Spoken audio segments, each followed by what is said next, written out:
has come back. He came to Augustana, was there for a few years, and most recently at Calvin College, an anthropologist. He's been at every Hunger Symposium since we started. He has been our regular and annual judge for the posters. Wenda is originally from Kenya, but he assures me that African internships have no unfair advantage in this judging at all. So can we gather around, please? And I hope that the awardees are here. And then we will start our next panel in just a couple minutes. Wenda.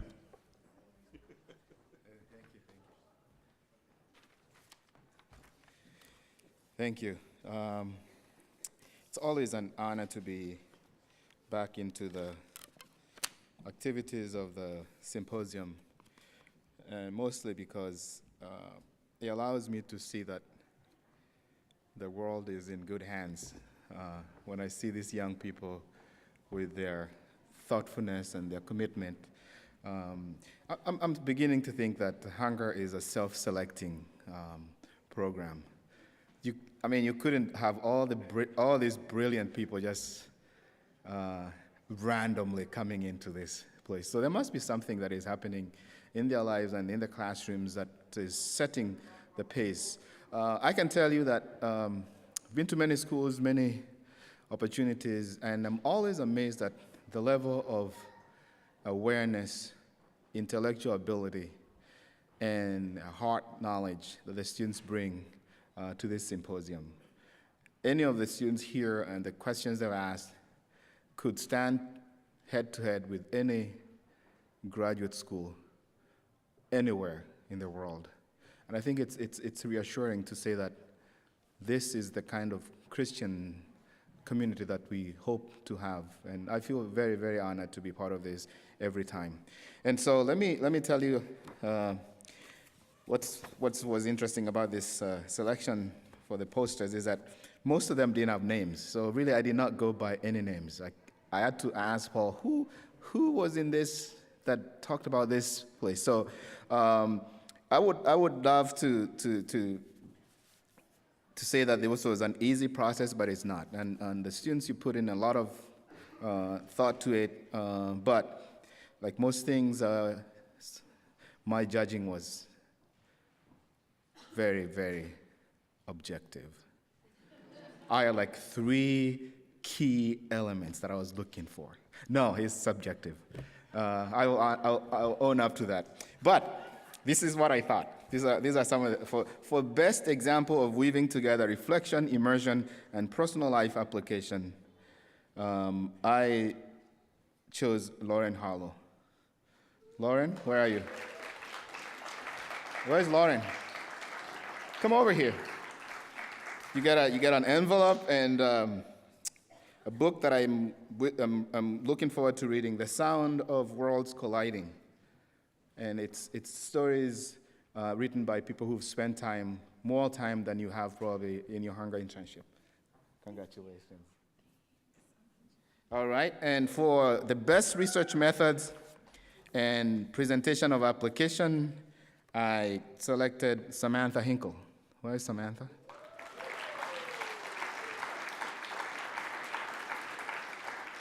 Samantha is not here? Oh, there you are. Come on.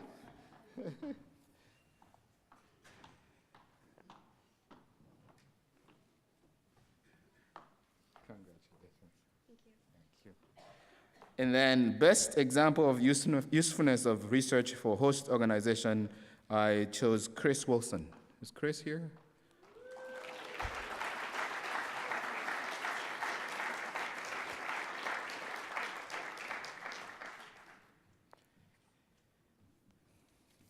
Chris.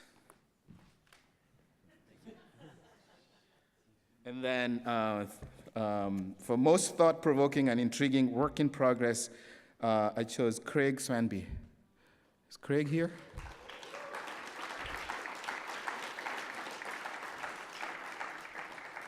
I'll leave this with Paul, and Craig will get it. But I thought it was quite interesting after the fact and finding out who the students were.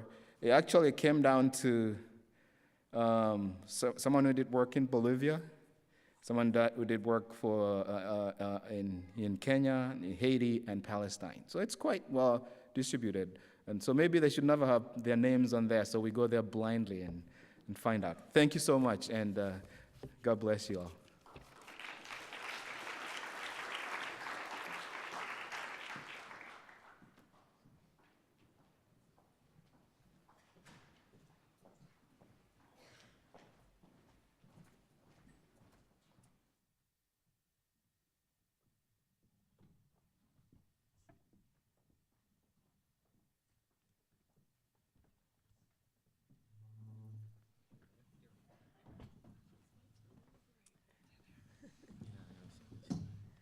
I am Jim Clark from the Department of Geology and Environmental Science here at Wheaton College, and I'll be the moderator for this last panel discussion that we have in the 2012 Hunger Symposium.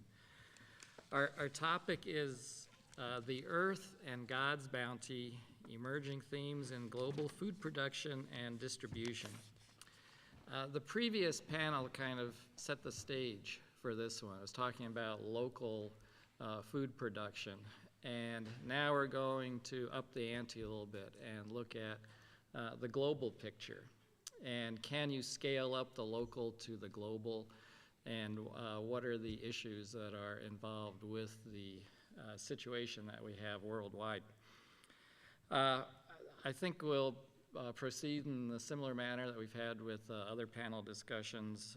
I'll introduce each of our experts here, and then after that they'll be able to say a little bit about their own perspective on the issues, and then we'll move on. I'll ask some of the questions. That's one of the perks of being a moderator, is I can ask some of the questions that I've always wondered about. And then we'll open it up to you. There have been some very excellent questions from the audience in previous panels, and I would expect that would continue here as well. The panel of experts that we have here range everywhere from being employed in the government to NGOs to private practice, so we have a good representation there. And I'll just start with Todd Post. At the end there, he's a senior editor for Bread for the World Institute. He has been the editor of the Bread for the World's annual report about the state of hunger since 2004. Todd has been a professional writer and editor for more than 20 years and has published more than 100 articles in newspapers, journals, and magazines on a wide range of subjects. He's the co-author of a book on project management, shared voyage, learning and unlearning from remarkable projects. And from 2000 to 2003, he edited a magazine published by NASA, which was awarded first prize in a national competition of government publications for quality and innovation. He holds a Bachelor of Arts in English and a Master of Fine Arts in Creative Writing. Sara Sywulka is a Hunger alumna of 1994 and a Wheaton graduate in 1995. Her majors were in anthropology and French. She interned with World Vision in Senegal, where she worked on an integrated rural development program for women and conducted an ethnography on traditional millet processing. She joined Food for the Hungry after graduating from Wheaton. She worked in Rwanda and the Congo for 4 years with post-genocide relief and reconstruction. After graduate school at Cornell University in public administration, she joined Food for the Hungry's Washington, D.C. office 8 years ago, and she has worked in food security, disaster response, and disaster risk reduction. Sara led Food for the Hungry's Haiti team in responding to the devastating earthquake of 2010 and continues to be involved in Food for the Hungry's efforts to bring immediate relief in times of crisis and lay the foundations for long-term sustainable development with an increasing focus on preventing and mitigating disasters. Then we'll turn to Rachel Trego. Rachel is an international economist in the Foreign Agricultural Service of the U.S. Department of Agriculture. Rachel is a 2005 Hunger alum who interned with Habitat for Humanity Egypt and graduated in 2006 with a bachelor's in anthropology. She returned to Egypt in 2008 to conduct research for her thesis on the impact of global food prices on the country's food subsidy system. She completed a master's in international relations with concentrations in Middle East Studies and International Economics from Johns Hopkins School of Advanced International Studies. Rachel has worked for U.S. Department of Agriculture since 2009, where she has focused on food security and international agricultural trade and development issues, mainly in the Middle East and Africa. She's also leading a community garden project to grow, cook, and eat nutritious food with homeless shelter residents in the neighborhood. John Vendeland has over 20 years of experience in project management, market assessment, and strategy development. As an independent agricultural consultant, he's worked on hundreds of projects with leading companies on strategic and financial issues across a broad range of crop and agricultural markets. His experience includes all phases of the value chain from research and development to final retail.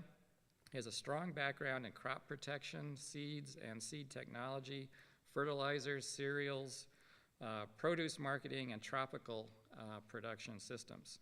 Previously, he was the Vice President of Marketing and Business Development for a leading seed enhancement company and the Director of Diversified Agriculture for a major Hawaiian agribusiness. John received a bachelor's degree in biology from Stanford University, a master's in agronomy from Cornell University, and an MBA from the University of California at Berkeley. And I'll also add that he gave our agriculture course for us here at Wheaton for the first time last semester. So these are our panelists, and I think you'll agree with me that they are well qualified to speak to the issue of global food production. But I guess I would turn to each of you to kind of give your own flavor or perspective on the issue right now. Todd, would you like to? Do you want me to start? Yeah, just Okay, I will start by putting some numbers up. I have some slides, and I can't see them from here, so if you don't mind, I'm going to come down. I'm going to go down into the, maybe I'll use that mic. I'm afraid none of my fellow panelists. All right. Puts us at a disadvantage.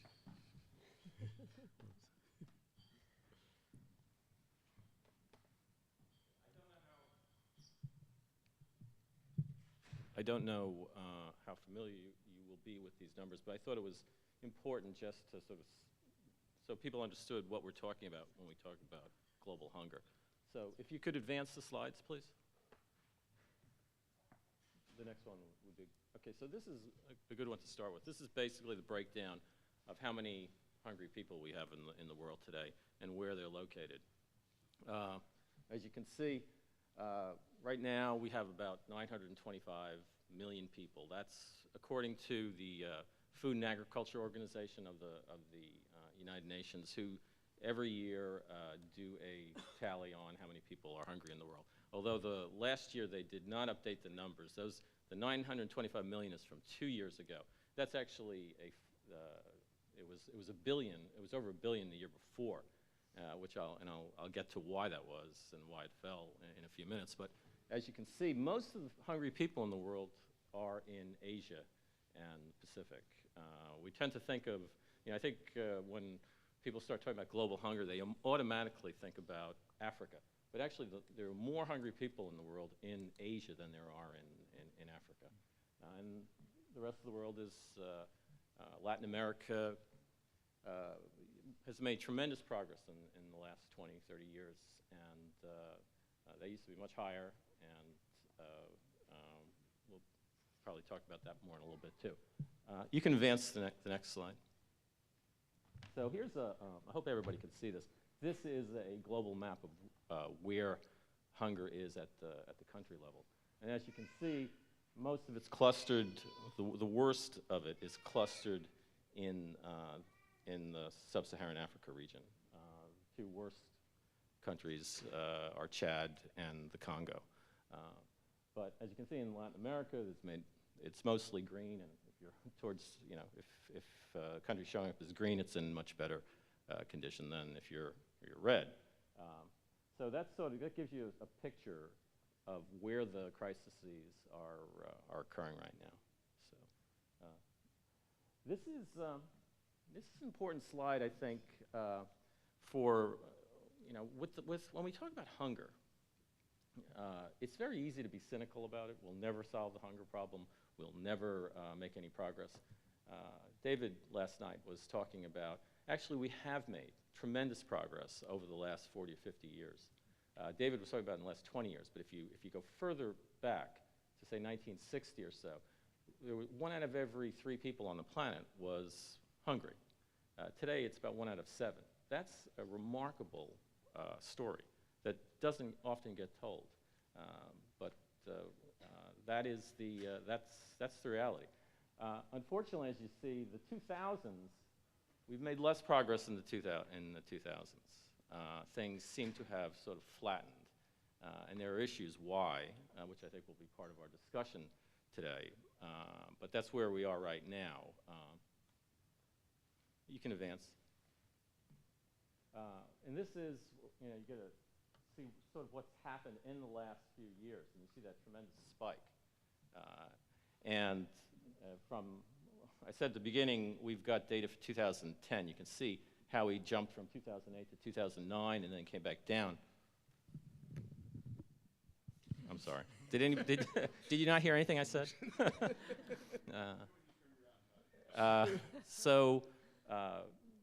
From 2008 to 2009, there was a tremendous spike in food prices. And as I was saying yesterday, people who are, the global hungry live on about $1 or $2 a day. And most of their income is taken up by spending on food. So any increase in food prices is going to have a dramatic effect on how much they can eat. You can advance to the next slide. To take a step back to try and explain why we made so much progress in the last 50 years, and in particular, as David was saying, in the last 20 years, I don't think this is a surprise to anybody. It's a tremendous progress in one country alone, and that's China. This slide illustrates how, it's an amazing story. There's never been anything like it in human history, where a country has reduced poverty at such an accelerated rate. And it really does account for most of the progress we've made in fighting hunger around the world. You can advance to the next slide. Now this gets back to the food prices, and what you see here is a graph of basically how food prices, how they have sort of stayed steady for the last 20 years or so, and then as we got into the mid-2000s, there was this big rise in food prices. And I think I put the slide up just so it illustrates it for you. And I think the important thing to keep in mind too is that these prices are still high. They did come down from their initial peak in 2008, but they have risen again. And I'm sure Rachel will touch on this when she talks about Egypt. So the story of food prices is also a story of oil prices, and because food, agriculture, and oil are interlinked. You really can't produce food these days without oil. Oil is used for fertilizer. It's used to transport crops. It's at every stage of the supply chain. So as oil prices go, food prices tend to go. You can see there's always been a relationship. If we go all the way back, well, this only takes us back to the beginning of the last decade. But as you can see, in about 2005, things got much more, they became much more locked together. And that is, I think it's an arguable, we could argue about that, maybe we will argue about it, but I think the main reason for that is because of biofuels. When the price of corn, when corn becomes a fuel commodity, as well as a agricultural commodity, the price of corn then becomes even more locked to the price of oil. So biofuels is not a good thing, at least from Bread for the World's position. This next slide, these are a range of countries. Maybe you can't see the countries I'm talking about. The first one is Bangladesh, the second one is Ghana, the second one is Guatemala, Malawi, Pakistan, Tajikistan, and Vietnam. So you see we're really covering the range of the countries, the range of the areas of the world where hunger is most prevalent. And this illustrates how much do people spend of their income on food, and this is in normal times. Forget about higher food prices. And it's, it ranges, we tend to talk between 50 and 80% of household income is spent on food. And this is, well, let's go back to the issue. I think where the issue for us right now for bread really is critical. If you attended the session yesterday in which I spoke, I was focusing a lot on child hunger. And the story overall, like the progress we've made against hunger, the progress we've made against child hunger has also been pretty dramatic. Now, I think, now that we know how important it is to address child hunger, particularly in those early years of life, I think it, even though we've made tremendous progress, we still have a long way to go. The different bars you see there are for underweight, stunting, and then wasting. Of course, wasting is what we tend to see in famine situations: bloated bellies, parents with rail-thin legs. But really, the silent crisis, the crisis that we don't talk enough about, is stunting. Stunted children, children who don't get enough nutritious food when they're in those early years of life, and they tend to be shorter. Their brains don't develop. It affects how they will. It affects everything about the rest of their lives.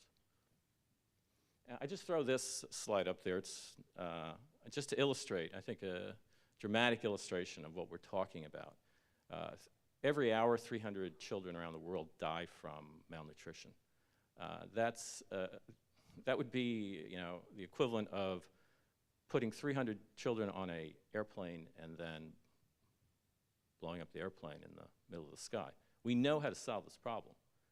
If 300 children were dying in plane crashes every hour, I can't imagine we would all be just sitting here indifferent to that. Child malnutrition is a problem we know how to solve. We don't have to have that many children dying every year. Thank you, Thank Todd. you. Rachel? Yeah. Thank you so much for this opportunity to bring another perspective. It was great to hear the last panel on local food production and this one that combines it with global. And I just wanted to bring to your attention that this is a tension, and figuring out how this works is something that's being considered at the highest levels. 2 days ago, I attended the Agriculture Outlook Forum in Washington, D.C., and the current Secretary of State asked the past 7 Secretary of Agriculture was asking the past 7 Secretaries of Agriculture who were present there, how do we engage in a constructive conversation about how to bring these multiplicity of different elements of food systems to bear, to be able to address the issues of hunger that we see in our day. So it's a question that is being considered, and increasingly global trade has an important role in addressing the hunger and food security issues in our world. Many of you are familiar with the Malthusian argument that we are going to have population growth exceeding our ability to produce food for ourselves. Amazingly, though, over the years, farmers, I tell you, are some of the smartest people that I know, and so some of the most ingenious, and they have been able to respond to prices, to market signals. There have been expansions in area of agricultural production. There have been increases in yield. We've seen tremendous technological growth and the ability to combat particular challenges to productivity. A lot of this was spurred in the 1970s. There was actually a very significant food price increase at that time. And the Green Revolution and other investments in agriculture research were really spurred, as people said, quickly. We need to learn how to respond to these. And we've seen, even within, not only from the United States, but within the developing world, I think particularly of Brazil, and the strategic investments that they have made through Embrapa, their agriculture research entity, to figure out how to solve these issues within the Brazilian context, and they're now being able to share that information with the world. So since the 1970s, we've had several smaller food price spikes since that time, but there's been an overall downward trend in prices, or steady trend. But then more recently, since 2006, 2007, we saw a solid increase in 2007, 2008, and again 2010 and 11, and coming down with both of those. So what are some of the underlying issues with why these price shocks are taking place? We're seeing one of the issues is the increase in population. Right now we have 7 billion people in the world. Within 40 years, we're going to have another 2 billion to be over 9 billion. We have increasing cost of energy, was already mentioned, increased economic growth. It's been exciting to see reduction in poverty, but with that, we see people are spending increasing amounts on food, but also diversifying their diet, and that has an impact on the overall demand of food, increasing meat and dairy consumption as a result of that. Biofuels were mentioned that are being pursued not only in the United States, but also in the European Union, Brazil, Argentina, to name a few. And there are natural resource constraints of how far we can grow on the land, water. In the short term, we've also seen some very specific elements that have led to these rapid price increases. Some of it has been pointed to speculation in the futures markets, as there's been movement out of particular financial markets into the agriculture commodities markets. We've seen the price of oil, again, being closely linked. The weakening dollar, since many of the agriculture commodities are priced within dollars, then that's had an impact, as well as decreasing stocks. It used to be that larger stocks were held and could help with ensuring that the fluctuation of prices were not as intense, because more could be brought on at that time. But as less is being held as stocks, there's less flexibility to respond when there's great changes in production. And that is caused many times with weather. We've seen some extreme weather events, extreme drought in Australia, in the United States, in Texas and Oklahoma, in Russia. We've seen excess rain in other parts of the world.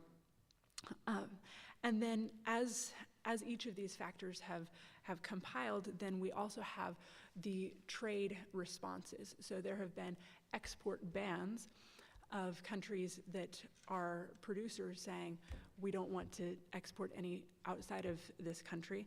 And then there's also been the response of stockpiling on the other side. So again, farmers are incredibly smart and resilient and have been able to respond.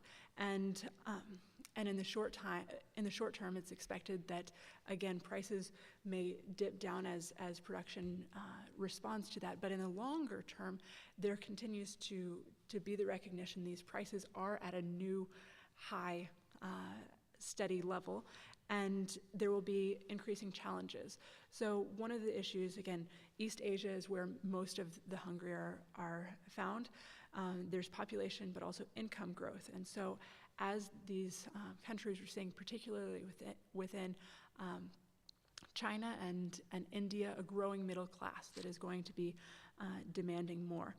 But again, thinking about the importance of the global perspective, I've spent time within the Middle East, and I can attest that there are some areas that are extremely productive, but there are some areas where it's impossible to grow locally, and have been disastrous experiments with that. I think in particular of Saudi Arabia, where they were committed, instead of importing wheat, they wanted to grow wheat within their own country.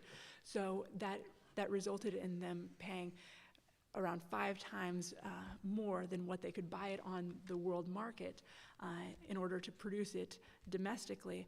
And not only that, the environmental impact was disastrous, as the aquifers were were depleted at an incredible pace. We're on the global scale, so you can grow wheat in deserts, but it may not be the best idea. And so having a global system also that includes an open trading regime where you aren't being faced with technical barriers to trade, but that you also are ensuring, it was earlier mentioned, food safety, but also the animal and plant health, that you're ensuring that disease is not being spread as you're moving goods from place to place. But having those open trading regimes is incredibly important. With the food price spikes, what you saw in 2008, what happened at that same time were Southeast Asian markets having export bans, and that reduced the amount that was available for net importing countries to bring in. Global climate change has become a very true reality in many parts of the world, that the weather variability, we're seeing extreme events, and again, there are new pests and diseases that we're having to deal with, and it's limiting our ability to expand on the land area, and we're seeing reduced yields, and part of that is due to less funding going to agriculture research. The lower food prices are good in one sense because it's less that we're having to pay, but it in some ways has created an era of complacency about feeling the need to continually innovate to find new ways to address new challenges, and so we're hopeful that we can return to that. But I hope that sets some of the stage of why the global perspective and being able to have food move from place to place is an important way that we will be able to see the current 7 billion mouths and more to come be fed in our generation. Thank you, Rachel. One of the things that captures our attention, certainly in the news media, are food crises that happen periodically, it seems like, throughout the world. And I guess I was just wondering if you folks, I think especially Sara, can talk to this about, what are the causes of famine and what are the solutions? Okay. And the rest of you can chime in too. But,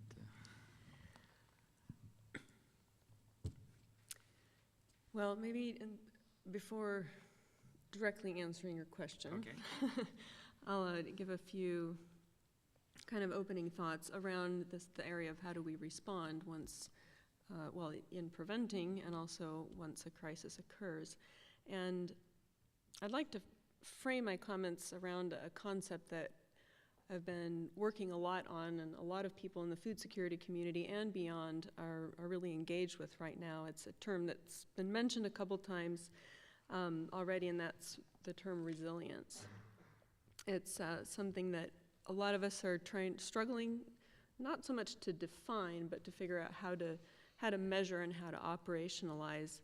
Simply defined, resilience is the ability of a community, in our context, the ability of a community to bounce back once it's experienced a shock. One of the reasons I like the term resilience or the concept is that it helps to break down a little bit the dichotomy that we've lived with for a long time between development programs and relief programs. We often get stuck in that, thinking of those as two ends of a spectrum. And in recent years, I think it's become very clear that it's really more of a cycle, and you can't think of them as two ends of a spectrum. The recent situation in the Horn of Africa really illustrated this well. And there have been some interesting discussions in the last few months in Washington about how resilience looks, or what resilience looks like in the Horn of Africa, and what evidence there is that the long-term investments that we've made in that region have helped mitigate the effects of the drought. So your question, how do famines occur? Well, there are a lot of different factors, but if we think about famine specifically, ultimately it is a political problem.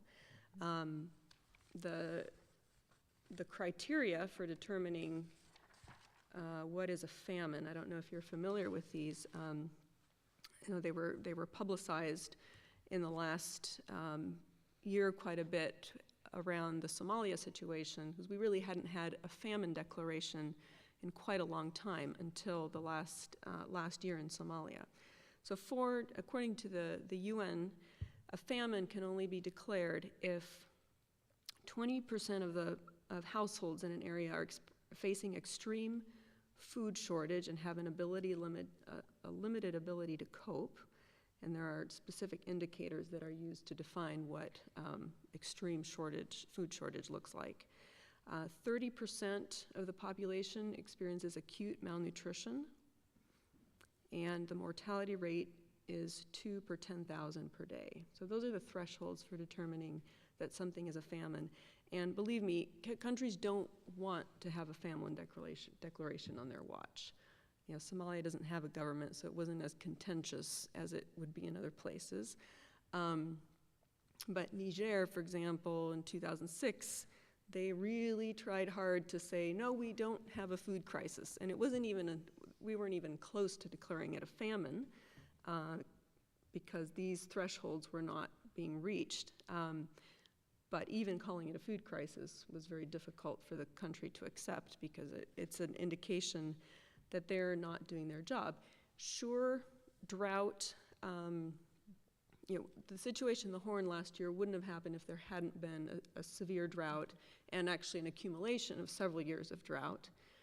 Food prices play into this, and Rachel and Todd have both talked about some of the factors that contribute to food prices, and that's a whole complicated set of factors. But if we talk about malnutrition rates, those are things that you can address programmatically. If you start to see a rise in malnutrition rates, there are things you can do to prevent that from getting worse. Certainly mortality rates can also be stopped. So that's where the political aspect really comes in, of having a willingness to address those things when you start to see the signs that things are coming down the pike.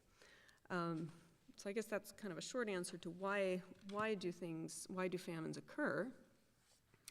And if I can talk maybe a little bit briefly about the response, and I mentioned that resilience helps break down this dichotomy between development and relief, but in reality we need both. The long-term solution, as to reiterate or support what many people have said throughout this weekend, really is the long-term sustainable development programs. And if we think about food security specifically, the food security framework addresses the availability side, which is really the production, better techniques for improving yields, production, but also improve natural resource management to make that more sustainable. The second pillar of food security being access, both in terms of physical access through road construction, helping people get to markets, but also economic access. And with that comes helping people have different, diversified and different sources of income. There is a lot of emphasis, as discussed in the last panel, about helping people to live sustainably off their own land, but also recognition that there's a limit in terms of resilience to people's ability to respond to shocks if that is their only source of income. So diversification is a big theme within the resilience discussion. The third pillar of food security, which I'm sure many of you are familiar with, is what we call food utilization, and that is education around good feeding practices, hygiene practices, health practices with a big focus on the preventive side, but also treatment when it's necessary. Todd talked about the importance of the first 2 years of life in preventing malnutrition, and that's a lot of what we focus on in the preventive health and nutrition programs. Helping the concept of utilization is looking at how can you help the body make best use of the food that is available for consumption. There are a lot of good examples of how these things have been done. Good food security programs where we've seen dramatic reduction in malnutrition rates, increase in production. So we have, as Todd said, we know a lot of what works. Whether the funding is there to support that programming is sometimes a bit of a question and a constant frustration for a lot of us that work on the operational side. One thing more I want to say about food security programming is that as working for a Christian organization, one of the things that we have seen has a very big impact is addressing underlying worldview issues in communities around care for creation, valuing work, valuing life of children and investing in children's health. So really emphasizing a biblical understanding of principles that enable people to adopt a lot of the practices that we are teaching them. That is a critical part of what we do.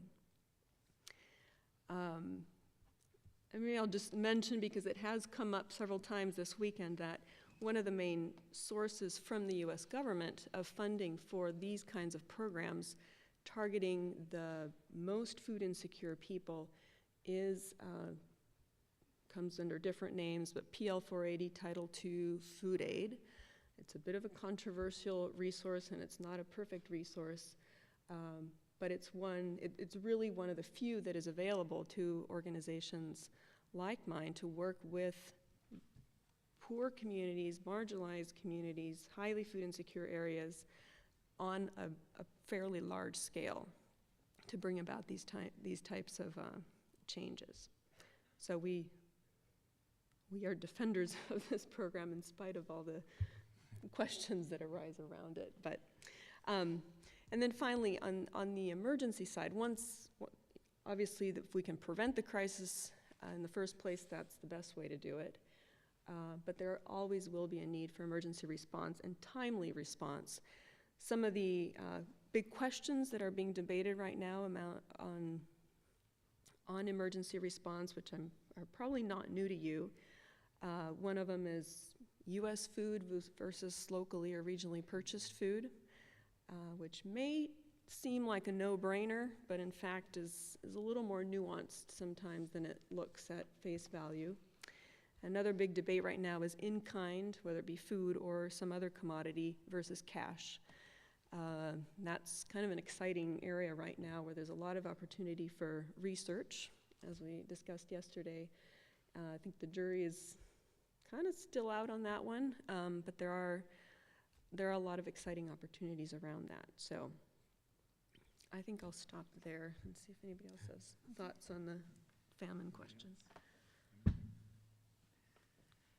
Okay, I guess since I've heard a lot about this, maybe we'll just continue a little bit more in the direction that you finished on, and that is, how do you transition from relief to sustainable, secure agriculture, and this whole idea of providing food aid, undercutting the local farmer and giving a disincentive for their locally grown commodities.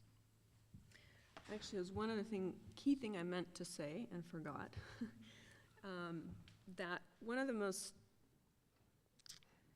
interesting things that I've noticed in the last, I've really only noticed it in the last couple of years, although I think it's been a bit longer than that, around all of these debates of cash food, U.S. food, locally purchased, all of these different things, is that it has really increased the awareness of the necessity of doing good market assessments and of all the actors involved in these things really understanding what the dynamics are in the local market and how whatever intervention you're proposing might affect those the local markets.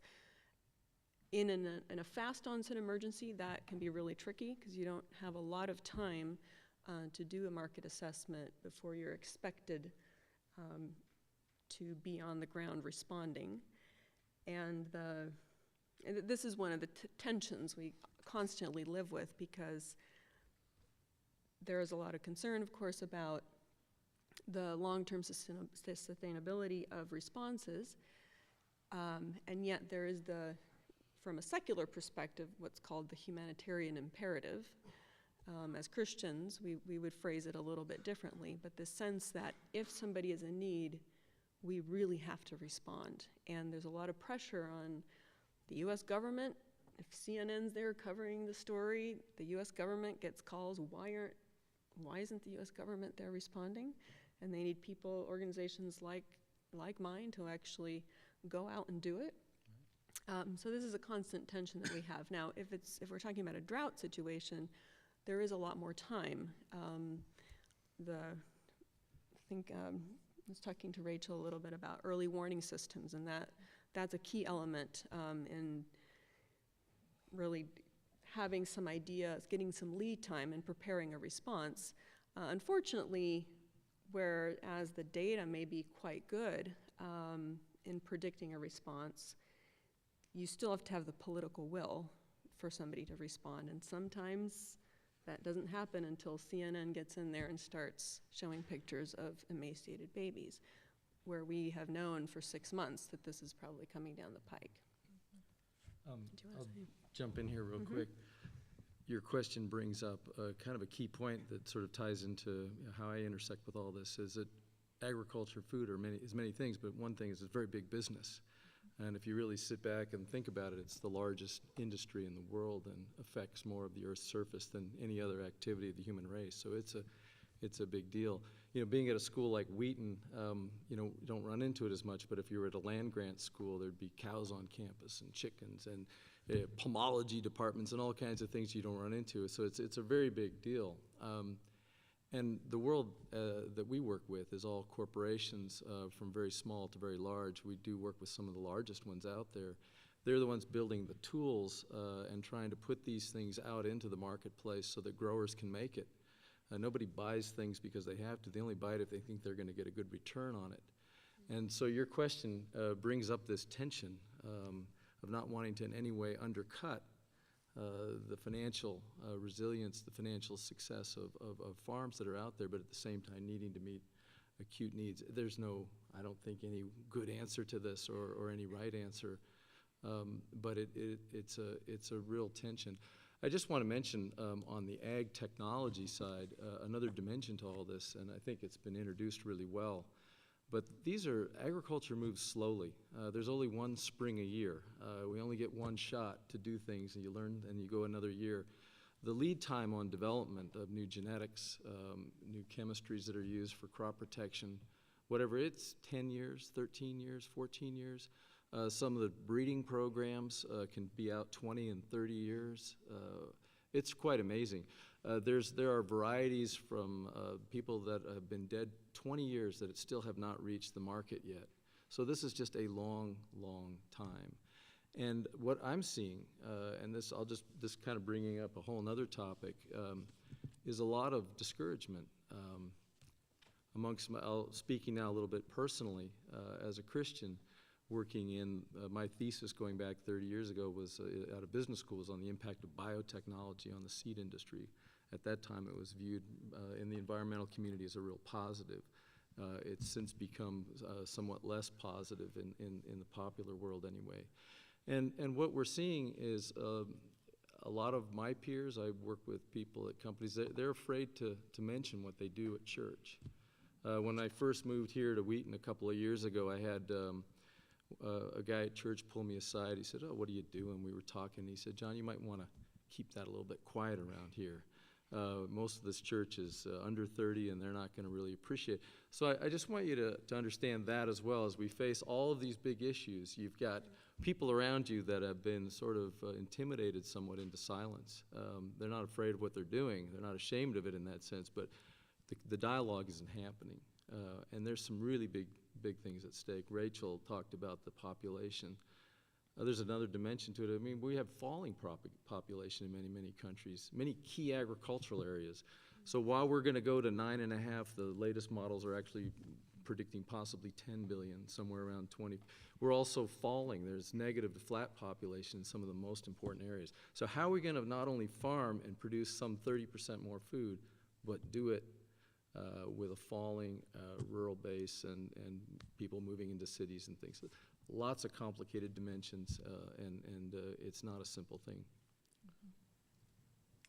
I guess I might follow up on that and just ask the panelists, we've heard a lot about organic farming and local farming.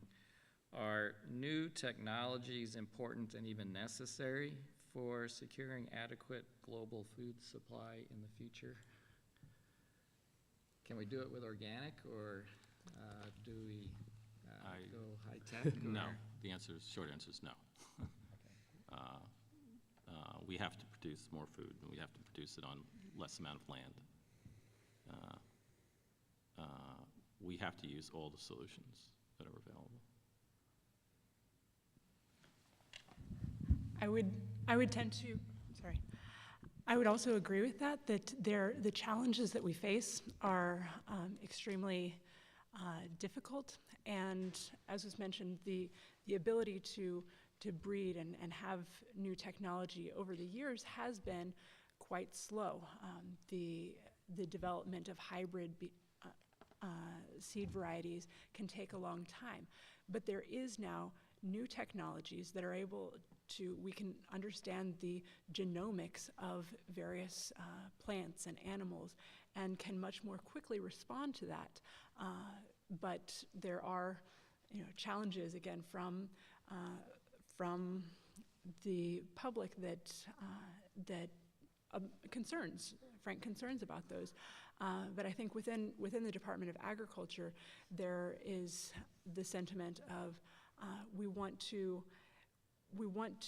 work on new technologies and work with scientists to ensure that they are indeed safe for the environment, safe for humans, go through the necessary precautions to ensure that they are viable to be used and will not cause damage. And if we can't trust the scientists who are working on it, who can we trust is some of the sentiment. That said, within the U.S. Department of Agriculture, there also is the National Organics Program. USDA is the entity that certifies organic, and the current Deputy Secretary of Agriculture is very focused on this. And we're seeing, in terms of, the question was raised before, are there opportunities for making profits within organics? That's a booming subset of the agriculture marketing, and I think that can remain as a market, but the ability to plant these foods and to feed the world requires having a space that is safe to be able to explore these questions. And biotechnology is now being used not only in the developed world, but it's now in greater acreage in the developing world. And at times that technology is being used to reduce the amount of pesticide that needs to be used, or to be able to have drought-resistant varieties that I think offers opportunities that need to be carefully, but that deserve to be explored using all of the skills and abilities that God has given us to discover and explore. But again, to do that in a safe and cautious way. Let me add one thing. We have to farm more sustainably. Exactly. Sustainable agriculture and organic agriculture is not the same thing. And they're often thought of as, one is, they're often used as synonyms, but it's not the case. Yeah, there's actually a very important global debate going on right now. Debate's not really the right word, actually cooperative effort to define this word sustainable. It's the traditional way of talking about it. You might hear the 3 Ps, people, planet, profit, or the 3 Es, which is economics, the environment, and social equity. They're the same idea. But the idea really is that there's 3 bottom lines. It's not just about financial, and that a system that's running down, that isn't maintaining the environment and the social systems that are behind isn't going to last. And there's pretty broad recognition that we haven't been achieving that in many, many cases. You know, tying this into your question on organic versus whatever, or the need for technologies, really agriculture, when you look at it, is a system, and there's no one answer every place. You really have to get in and listen very carefully to what's going on and observe and find out what is it that's limiting an area. There's pretty good consensus in many parts of Africa. The need is not biotech solutions. It's really more around soil management. It's a huge crisis in that area. These aren't new technologies. These are old technologies, but they're very, very important in building resilience into the system. So technology is part of the toolbox. You certainly want that tool there, but really each case needs to be assessed individually. The main issue, the bigger issue, areas that are underdeveloped is infrastructure. The loss of production in agriculture and in Africa, in underdeveloped areas, they lose about 40% of what they grow because they have no way to store it, no way to preserve it. If we could address the infrastructure issues, and that's the issue, that's the development issue. That's where development comes in. Sure. I think this is a question that sort of was raised yesterday of sometimes the foreign investment in agriculture, and that can be a very tricky topic, but I think one of the areas where it can come in and be useful is helping to build infrastructure, helping to connect farmers to markets, and increase the ability for people and product to move. Well, the waste question, Todd, that you brought up is important. I mean, the number, no one really knows, but the number globally is right around 30%, maybe 33%. It ranges from 20% on some of the more shelf-stable commodities. Fruits and vegetables in a country like India or China, it's certainly over 50%. The United States, we're right in there, 30%, something like that, for very different reasons. Things tend to be lost more on the front end in some of the developing areas, more on the back end of the supply chains in a place like this. If you think about it, the world population is going to grow somewhere around 30% or so, and we waste that much right now. So there is huge opportunities for people to think this through. If you're a young person thinking about, and like technology, post-harvest technologies that can bridge this gap could have a bigger impact both on the environment and on people's welfare than almost anything you can think of. It's just unbelievably frustrating to grow a beautiful crop and have it eaten up by rats, disease, insects, whatever. I'd like to open it up to questions from the floor. I'm sure you've heard some things that have piqued your curiosity or anger or whatever, but I'd like to hear what you have to ask. Thank you. I had a sort of a two-pronged question. The first one is under the title, the idea of distribution. I've always thought that we produce enough food and that we waste a lot, that we don't share it as we should. I mean, there's the wastage percentage of food in the U.S. is alarming. So can one of you speak to the idea that we actually have enough food, we just don't distribute it well? The second one, there's a phenomenon now in Africa where there's land leasing, where probably there was a controversy in Madagascar. I think it said it led to the political turmoil because 1.3 million hectares was being leased to Daewoo, the South Korean company, to produce food for its own people. And then in my own country, in Kenya, there's a controversy of having 40,000 of good land along the Tana River given to Qatar, because Qatar is investing in a deep sea port for Kenya. So in exchange, it wants to get arable land. I mean, where does that play in terms of food security and production? Thank you. I will start. First, the issue of waste. And the issue why people go hungry, not because we don't have enough food in the world. People go hungry because they're poor. If you don't have any money in your pockets, you can't buy food.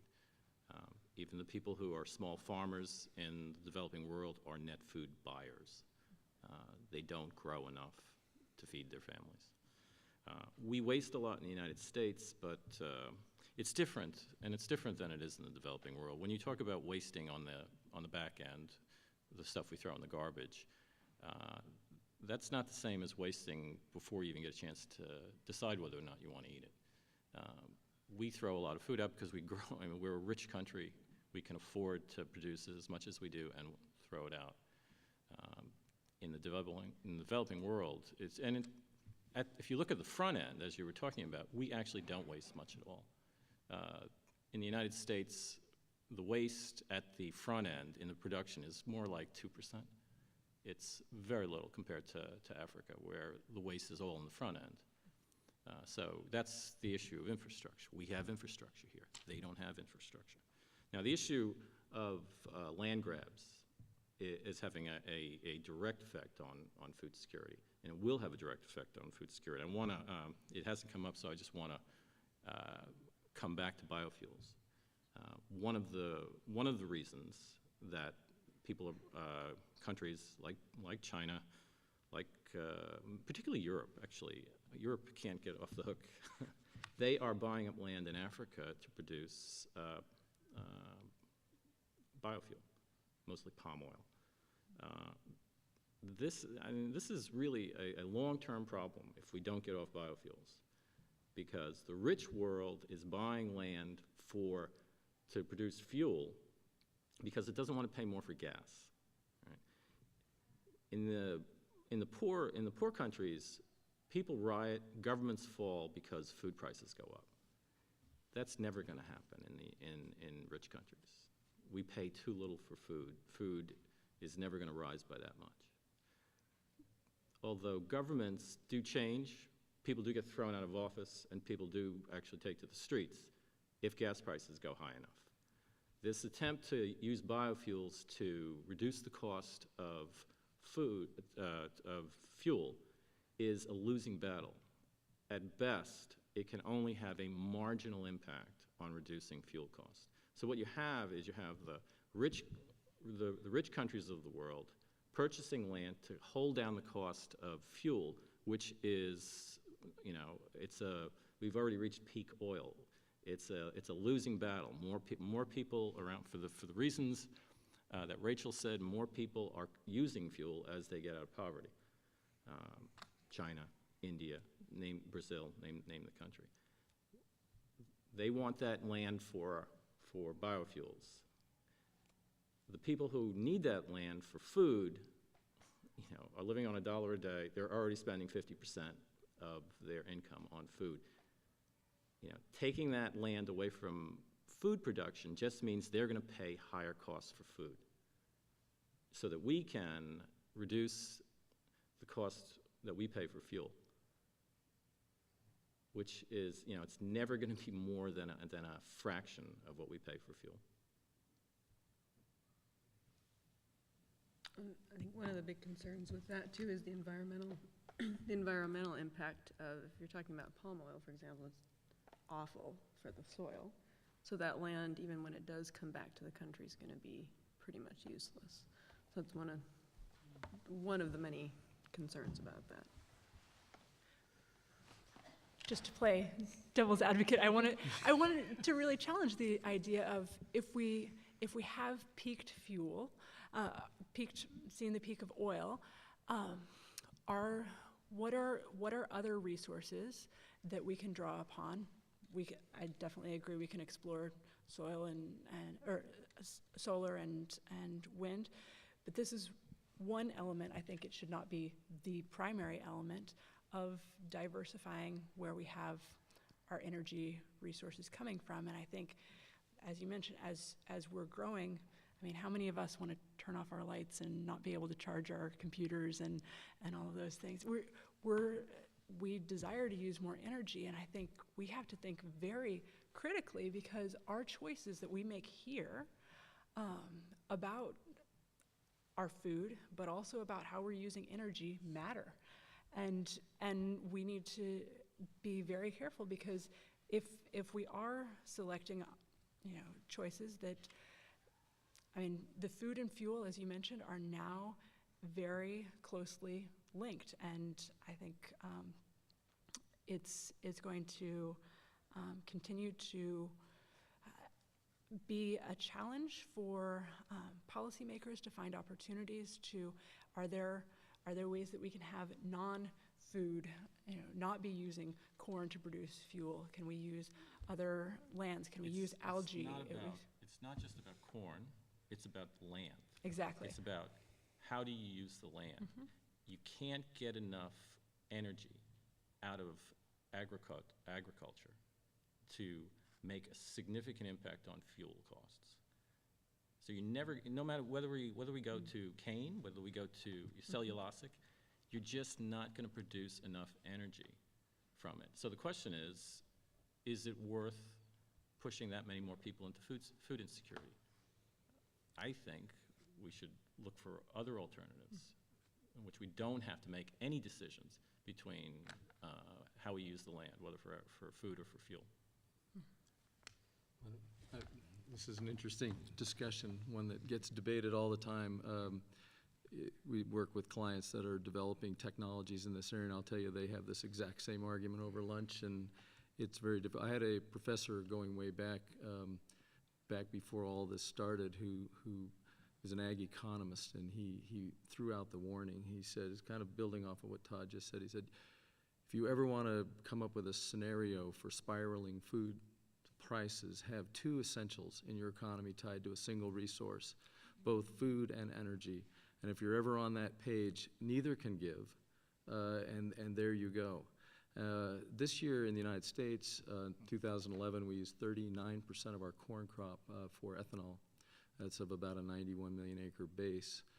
Now, it wasn't all in ethanol. When you make ethanol from corn, about 40% of that comes back into the system as distiller dry grains, which competes with soybeans. So it's animal feed, it's exported, it's used in Canada, China, US. So it's about 26% of our actual corn crop, our largest crop, went in this direction. There's all kind of arguments about how much of effect that had on food prices. The national corn growers say around 3%. We could have this debate. That's 3% in this country. Right. You see, this is a huge difference when you talk about the developing world. When you're talking about the price of food here, well, corn has very little impact on the price of food here. Mm-hmm. But in the developing world, when all you eat is corn, or all you eat is wheat, yes, it does. It has a much bigger impact. And also, as you pointed out, the percentage of our income that we use in the United States for our food consumption is minuscule compared to the developing world and low income. Right. There's one other, just so you're aware of the argument, you'll hear the term cellulosic ethanol used a lot, and this is working with corn stover, wheat straw, all kinds of different sources, what's generally thought of as waste. And there are several projects that will be coming online. Some of them are already in the pilot phase that will be bringing this in as a source. And the vision is put out that this is somehow not competing with food. In fact, actually not even competing with land, because it's the waste. But there's this growing understanding that stover, that residue from the crop is essential for soil health. And so we now have this other tension going on, that if we take this stover off, how much is too much? When do you start to collapse the organic matter of the soil? And if I was a king for a day and could wave a wand and make something happen, it would be to build much more conservation tillage systems in place everywhere. This is happening around the world. Brazil is way out there. Australia, the United States is lagging a little bit right now. Europe hasn't even started. They're at like 1 or 2%. And so but in terms of building water holding capacity, water infiltration rates, this is critical for food security. This is all linked. So all of these things, I'll tell you, there's no answer that I'm aware of right now, but these are live discussions that need to be had at all levels. Ethanol we're not, maybe this is a secret, but we're not using ethanol to reduce our dependence on foreign oil. Ethanol is a gift to farmers. It's a way for farmers, for corn farmers in particular, to have another market. That's it. Well, I mean, when it first started, you could make that case. But actually, like any technology, there's an experience curve. You start out and you're not very efficient. In fact, in the early days, we used more energy to make ethanol than we got back out of it. The same is true, by the way, with petroleum to this day. But we're now up, even in corn systems, which are widely bashed, we're at about a 1.6 ratio. We get about 1.6 out of what we put in, and it's getting better all the time. Sugarcane is up around 8 to 9 times. It's a very efficient system, actually. It's quite impressive. And there's some other crops out there. You know, if you're sitting in Brazil and you've got that kind of land base, I'm not sure I would give the same answer that I would in other parts of the world. But it's a very, very interesting conversation.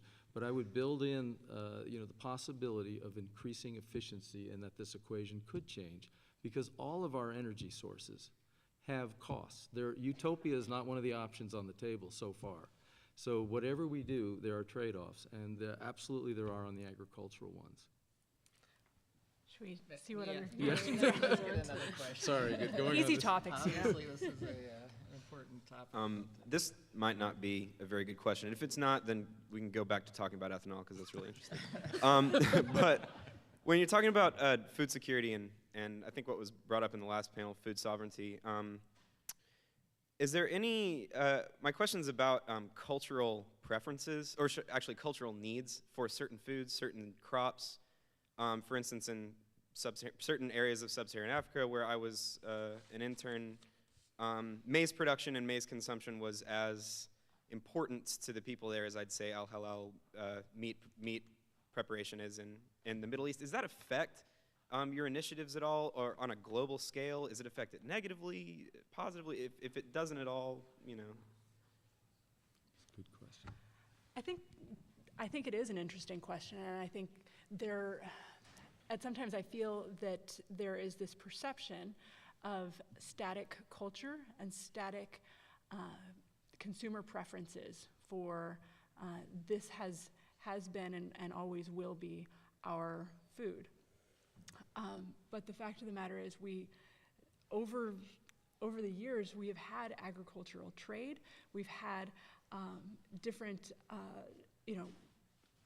we didn't used to have the preference in the United States for coffee. Now we do. We didn't used to have chocolate over here. Now we do. There's changes as spices move from place to place, as tomatoes that started here moved to other places in the world, as chilies. So there's the idea of consumer preferences. Yes, there are times that they have remained constant for a long period, but there are also times that they change. And there can be various factors that bring that in. What you see on TV, what food assistance is brought in, there's lots of factors to that. What new varieties are brought to a particular country. So I think there definitely can be specific foods that are important to a culture and to their history and their understanding of who they are as a people, but it's sometimes not as constant as we like to imagine. In fact, I mean, maize has only been grown in Africa for, 200 years, Right, maybe? exactly. Came from the Americas. So. Yeah, if you look at a lot of the foods that are staple foods in Africa now, they come from the Americas. So, yeah, the myth of static diets needs to be challenged. certainly I can speak for the programs that I know about. Largely, we are trying to support the crops that people are already growing and find ways to increase the production in those, with those same crops. But if the diet is deficient, looking for ways to introduce things that, and certainly we can't impose anything. I mean, people are not going to adopt it if they don't want it, but there's a whole behavior change process that goes along with that. I think one of maybe the misconceptions, if I can call it that, around food aid is that there are a lot of commodities shipped that aren't part of the local diet. And a distinction needs to be made, I think, between foods that are shipped for distribution in an emergency response, where there have been a lot of problems over the years with that, but largely speaking, there's an effort in the international community to get foods that are appropriate to the local diet. That is not true for monetization, which is when food is shipped and sold on the local market, and the proceeds from those sales are used to fund development programs, which is how the funding comes for development initiatives under the food aid program rubric. In that case, you actually don't want commodities that are produced on the local market, because that would be a disincentive to local production. So in fact, you're prioritizing commodities that are not grown in country and that are normally imported, like wheat in most parts of Africa. There are very few parts of Africa where wheat is grown, and yet there is a lot of bread production. So under Title II monetization, we would import wheat or vegetable oil, and there's a whole market study that happens to make sure that, yes, there is a local market for this, but it's not affecting local production because it's not produced locally. Yeah, I was just going to say, I think that's a really important question. From a marketing perspective, you tend to want to produce what your customer wants to buy. So, the conversation usually ends there. But what Sara said is exactly right. I mean, really, from a historical perspective, it's a fairly new crop in Africa. And the sad part is that it's very, very susceptible to a fungal pathogen, Aspergillus flavus, that grows on it. It produces aflatoxin, which is the most potent carcinogen, I think, that we know of out there in the food supply. And it's devastating for both animal and human health in terms of wiping out livers and other issues. So it has real consequence. And to switch to sorghum, which can get it as well, but much less susceptible, would be a huge positive. And a lot of people are really pushing more now for more nutritional security than just food security, and trying to bring in legumes and things that really improve the overall quality. So I don't know. These are really important questions, no easy answers. Let's take another question. I've noticed in the discussion that there is oftentimes words like should or ought to, and it implies to me that we're thinking in an ethical or moral way. We're arguing in that way. But I haven't noticed that people in general are motivated by ethics or morals for long periods of time. So my question, you are big thinkers, global thinkers, and my question is, do you guys ever talk about how to use greed-based motivations, which is where we all are most of the time? And that's why I fill my car up, even though I'm hurting the environment. Do you ever talk about the issue of how to use greed-based motivations to accomplish what you think is ethical? Greed-based. That's my world. So yes, exactly. Yeah.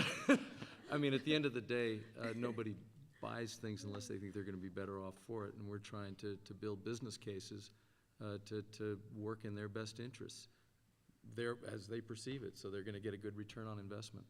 I mean, that's a form of greed in a way, and I think that's really ultimately the higher bar you can get over. Not just come up with something that would be good to do, but something where people want to do it because they're going to make out really, really well. And to be able to build that in so that the environment and the societies all benefit with it is the best. Well, my follow-up comment to that is, when you were introduced, I realized that that you were the bad guy to the people who were talking in the last your background.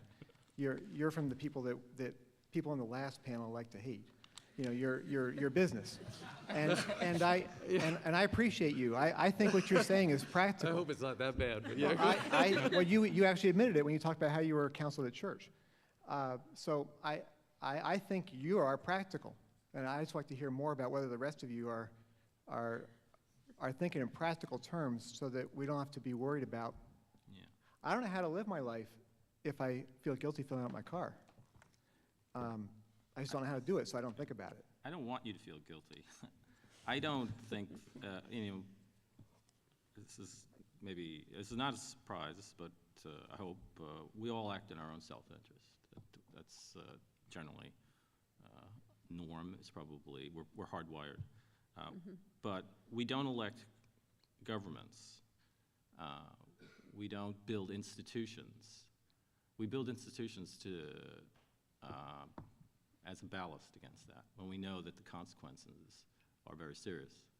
So I want stronger institutions that will compensate for my own tendencies, for your tendencies. I think that's the answer, not asking people to drive, ask them to drive, fewer miles in more efficient cars. But, I'm realistic about how far we're going to go that way.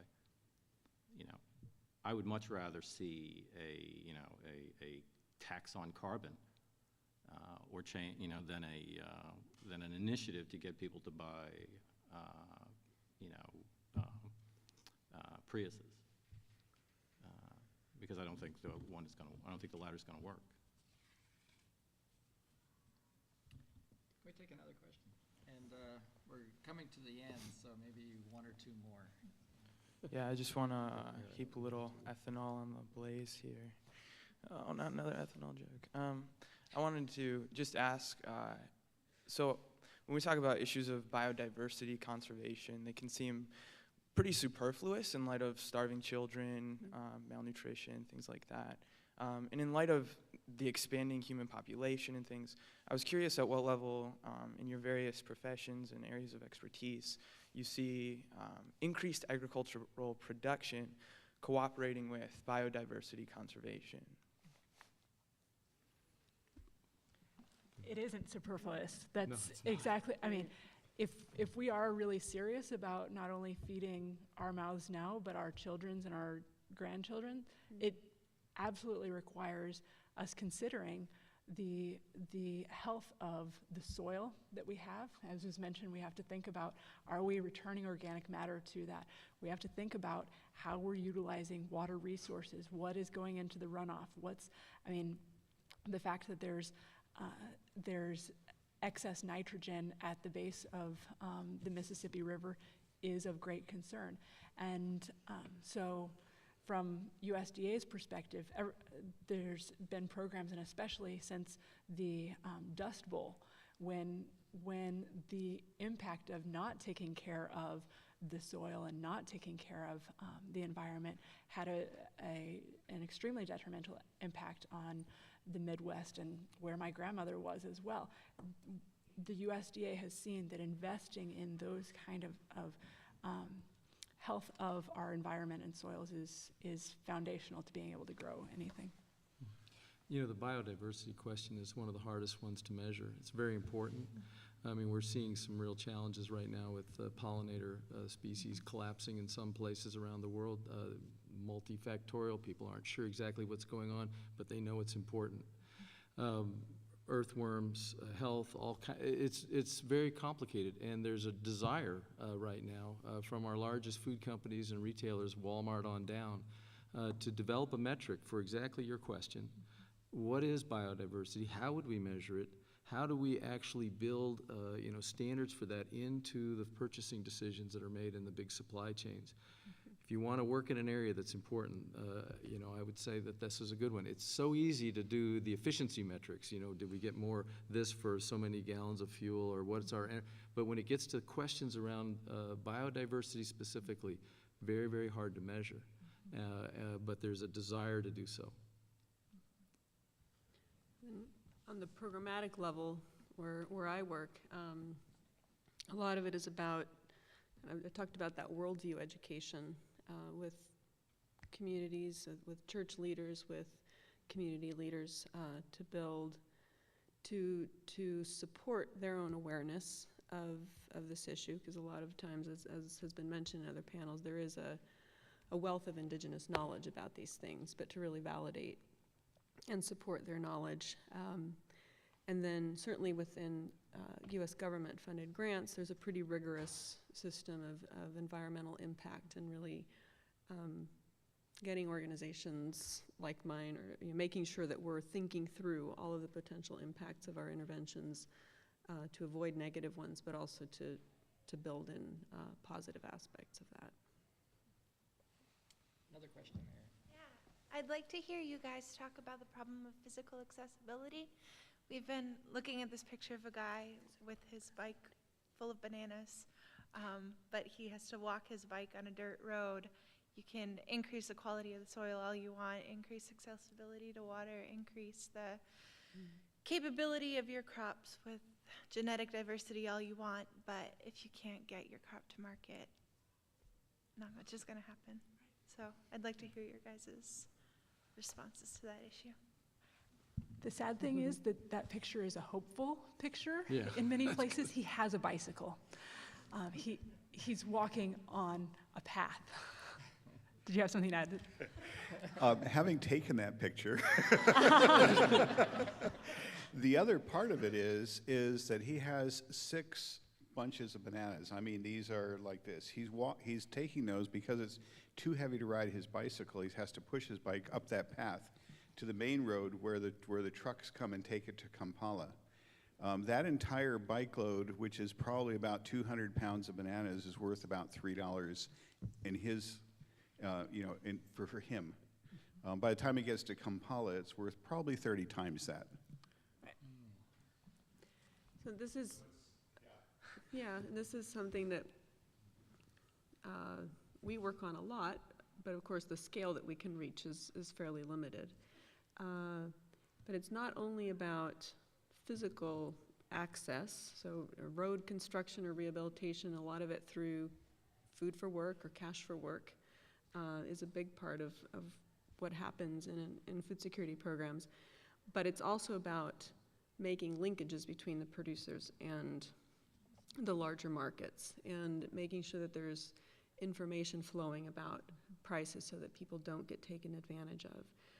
I mentioned briefly the discussions around resilience in the Horn and what evidence there is that the programs that we've been doing have made a difference in mitigating the effects of the drought. And one of the big success stories for Food for the Hungry in Marsabit, northern Kenya, is around cattle marketing for nomadic people. So for them, it's not so much an issue of the road to get to the market necessarily, but about making the linkages to the market and making sure that they know what the prices are. And we had astounding numbers throughout the drought. Not only did the markets stay open much longer than they normally would into a drought situation, because animals are very drought susceptible and high mortality rates, but the prices of the livestock actually stayed quite high compared to previous situations. So it was a very encouraging story, but a lot of it is about the soft side of marketing and not so much the physical infrastructure. Okay, one more, and this will be the last one. I'm going to try to frame this as best I can. In the beginning, we talked about going from a local to a global, expanding these systems. And you were talking about long-term sustainability and things like that. And when we look at the kinds of food that we can produce and send over or whatever, it makes me think about when you're trying to help a poor person or something, you say, getting them just some products from the store, you tend to buy like the cheapest thing we can instead of saying, what would I buy for myself?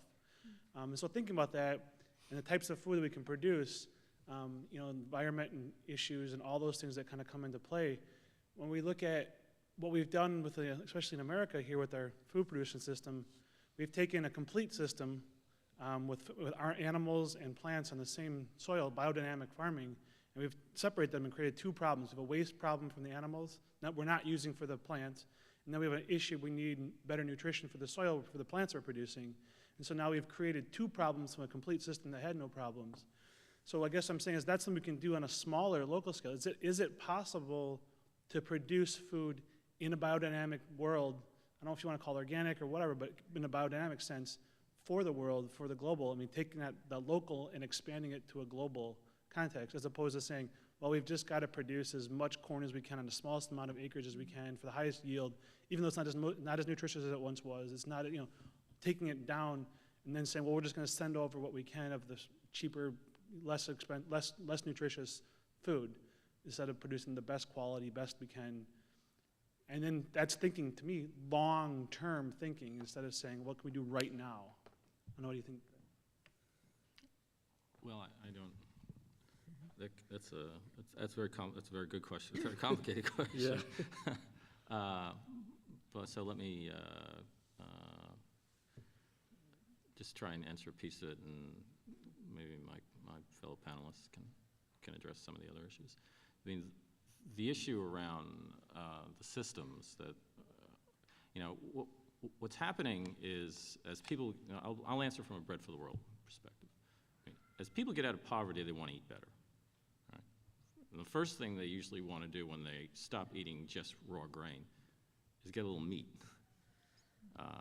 And, you know, it takes a lot of corn and a lot of soy to grow, you know, you don't have to, I guess, you know, we used to, you know, cattle used to feed on grass, and, you know, everybody in here knows grass-fed beef is not an alien term, but, you know, to feed the, you know, to achieve the economies of scale that you need in a world of, you know, approaching 10 billion, 7 billion currently, corn and soy seem to work. It's hard to say to people, you've been eating grain. now you got a little more money in your pocket, and you want to eat beef, but we're not going to let you. You know, we don't think you should, or, you know, I mean, we eat, you know, you think about how much meat we eat, you know, we could do a lot, we'd probably do a lot of good for the world if we just all ate less meat.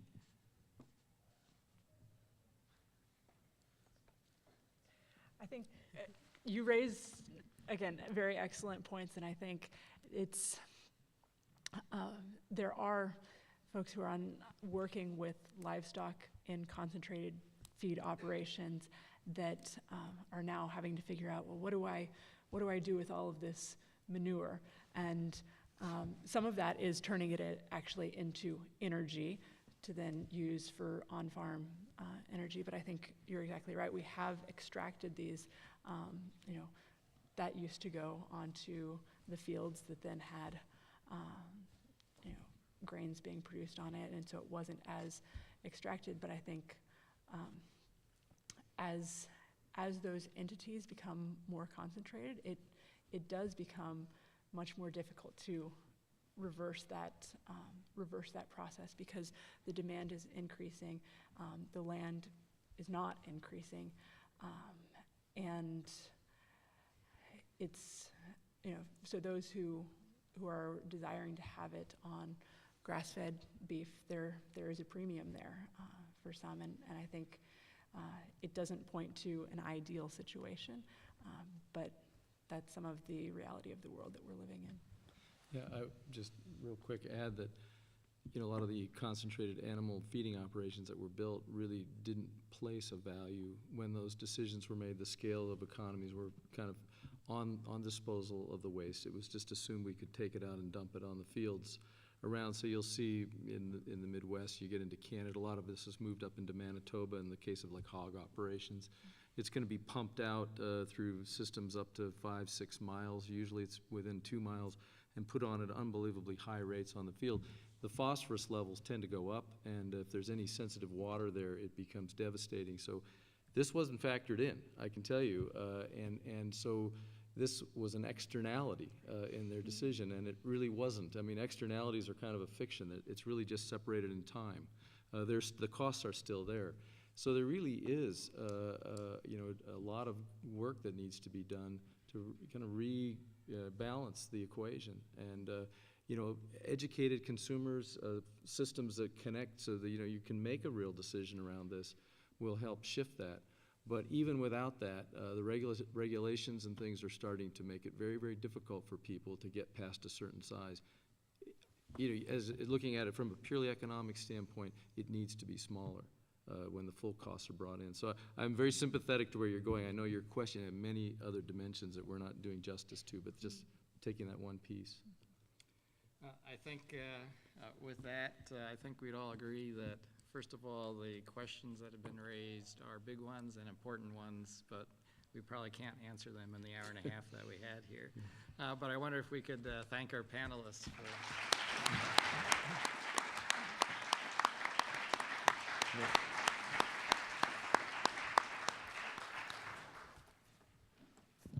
Ryan's going to close here for us in a minute, and I just wanted to simply say thank you to everybody who's participated. From our perspective as a hunger program, I knew that this morning's conversations were going to be interesting. I had no idea how interesting they're going to be.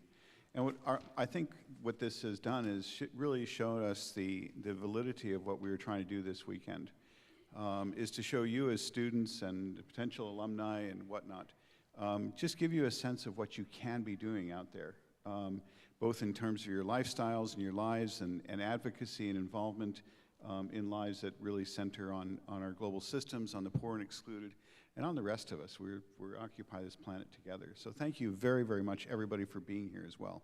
Ryan.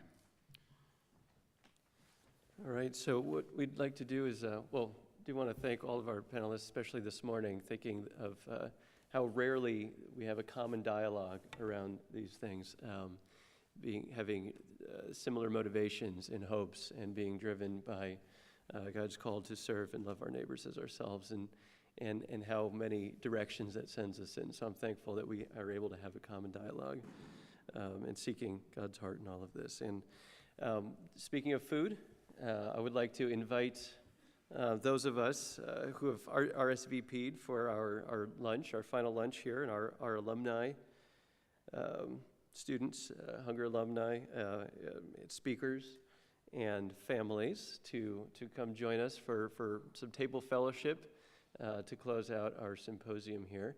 And let me invite you to that. Actually, we can head over as soon as the next 5 minutes, or you can sort of casually head on that way after maybe you've browsed around our poster displays. The posters will be coming down by the end of lunch, so this will be the last opportunity to take a look at them. For getting to the lunch, you're actually just going to go out these doors right here to the left and just follow that hall all the way down. That will take you to where we're going to be having our lunch. And consider our food blessed. We'll bless it here. And so we can get started basically when you hit it and the food's already, okay? So let me just give thanks for our symposium and pray for us as we go from here. Join me in prayer. Lord, we are grateful. We are grateful for the gift of life and for the unique human beings that you've made us, and for the integral part of food and eating that makes us, in some sense, who we are, that sustains our lives. Lord, we pray that you as the great provider, would show us how we can be involved in your great work of providing for others as well. And in knowing how to sort through the questions, the values, and your own call on each of our lives as having distinct gifts and skills, big picture, small picture, everything in between. We pray also that in the breaking of the bread, you would show us your kingdom vision of what it means to come around the table, to share that life together, to know one another, and to provide for one another. We thank you for your Son, and we thank you for the community of the church that you've put us in, that we get to figure all of this out together, and that we are not alone. And pray for our food that we get to share together today, and pray that it would be a blessing for each of us as we go out into the world this week, would be a blessing to others as well. We give you thanks and pray all of these things in the name of Christ. Amen.